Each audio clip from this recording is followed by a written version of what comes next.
بسم الله الرحمن الرحيم. هل أتى على الإنسان حين من الدهر لم يكن شيئا مذكورا إنا خلقنا الإنسان من نطفة أمشاج نبتليه فجعلناه سميعا بصيرا إنا هديناه السبيل إما شاكرا وإما كفورا إنا أعتدنا للكافرين سلاسل وأغلالا وسعيرا إن الأبرار يشربون من كأس كان مزاجها كافورا عينا يشرب بها عباد الله يفجرونها تفجيرا يوفون بالنذر ويخافون يوما كان شره مستطيرا ويطعمون الطعام على حبه مسكينا ويتيما وأسيرا إنما نطعمكم لوجه الله لا نريد منكم جزاء ولا شكورا إنا نخاف من ربنا يوما عبوسا قمطريرا فوقاهم الله شر ذلك اليوم ولقاهم نضرة وسرورا وجزاهم بما صبروا جنة وحريرا متكئين فيها على الأرائك لا يرون فيها شمسا ولا زمهريرا ودانية عليهم ظلالها وذللت قطوفها تذليلا ويطاف عليهم بآنية من فضة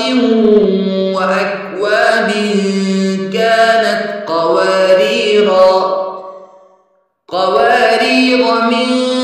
فضة قدروها تقديرا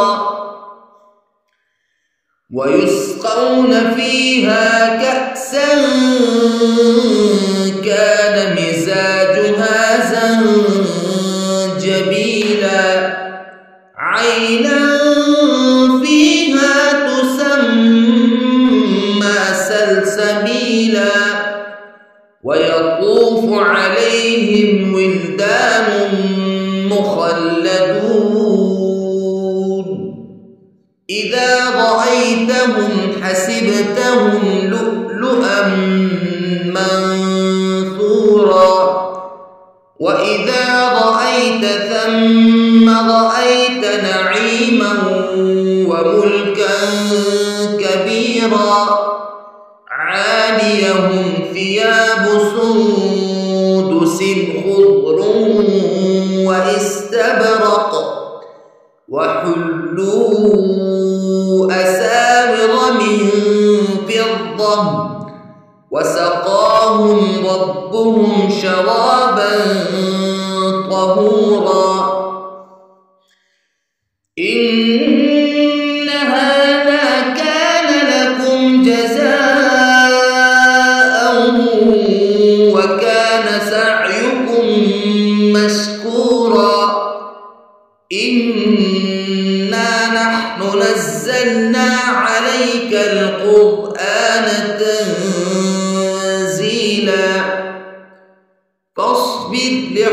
حكم ربك ولا تطع منهم آثما أو كفورا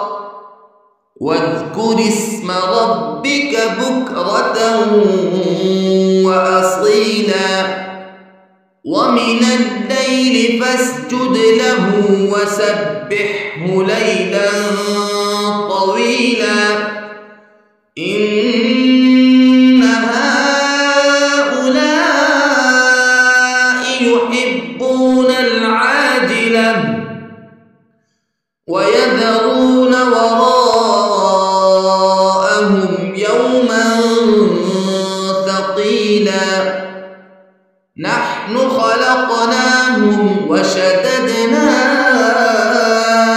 أسرهم وإذا شئنا بدلنا أمثالهم تبديلا إن هذه تذكرة فمن شاء اتخذ إلى ربه سبيلا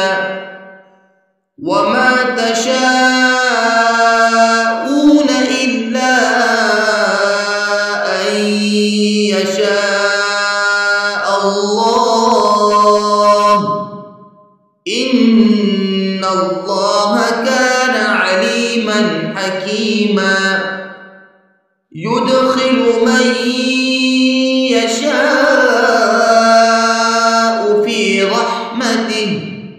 والظالمين أعد لهم عذابا أليما